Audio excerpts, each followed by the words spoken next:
अगर आप सिगरेट पीते हैं या बाजार में इसकी कीमतें देखते हैं तो आपके लिए एक बड़ी खबर है। अब तक सिगरेट पर टैक्स का पुराना सिस्टम चलता था जिसमें 28% जीएसटी और कंपनसेशन सेस शामिल था। ये 2017 से लागू था और धीरे धीरे कीमतों को नियंत्रित करता रहा, लेकिन अब सरकार ने इसे खत्म कर दिया है और नया सिस्टम लागू किया है। नई सिस्टम में एक्साइज ड्यूटी, हेल्थ और नेशनल सिक्योरिटी सेस और 40% जीएसटी का कॉम्बिनेशन लागू हुआ है। इसे मार्केट में टैक्स ट्रायंगल कहा जा रहा है। इस 3 लेयर वाले सिस्टम ने कीमतों को तेजी से ऊपर धकेल दिया है और अब कोई भी सिगरेट पहले जैसी सस्ती नहीं रही। नमस्कार, मेरा नाम है चारू अग्रवाल और आप देख रहे हैं IBC 24 डिजिटल। टैक्स में बढ़ोतरी सिगरेट की लंबाई के हिसाब से की गई है, यानी लंबी या प्रीमियम सिगरेट पर ज्यादा असर पड़ा है।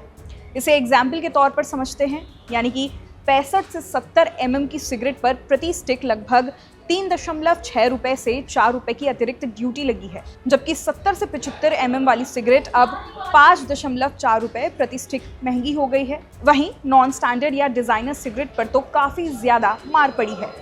इसमें प्रति स्टिक 8.50 रुपए तक का टैक्स बढ़ा है। इसका सीधा असर ये हुआ कि प्रीमियम सिगरेट पहले जो 15 से 18 में बिकती थी, अब नई कीमतों के बाद 70 से 72 तक पहुंच सकती है। यानी अगर आप धूम्रपान के शौकीन हैं तो अब आपको अपनी जेब ढीली करनी पड़ेगी। और ये बदलाव सिर्फ सिगरेट तक ही सीमित नहीं है।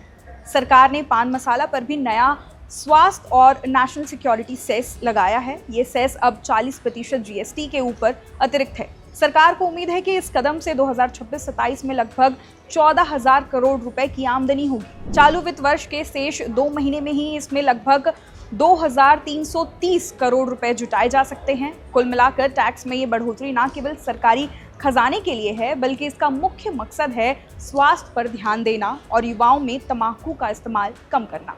सरकार का इरादा साफ है, सिगरेट और तंबाकू महंगे करके इसका इस्तेमाल कम करना। खासकर पहली बार धूम्रपान करने वाले और युवा इसका असर महसूस करेंगे। बाजार के अनुमानों के मुताबिक अब हर तरह की सिगरेट की कीमतें लगभग 2 से 3 गुना तक बढ़ सकती है। इससे प्रीमियम ब्रांडों के अलावा छोटे वेरिएंट भी महंगे हो जाएंगे। यानी अगर आप रोजाना सिगरेट पीते हैं तो आपके खर्च में सीधा बढ़ोतरी होगी। दोस्तों, ये कदम हमें स्वास्थ्य और सुरक्षा पर जोर देने का एक नया संकेत भी देता है।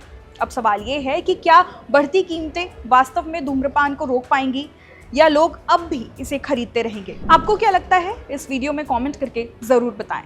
नमस्कार।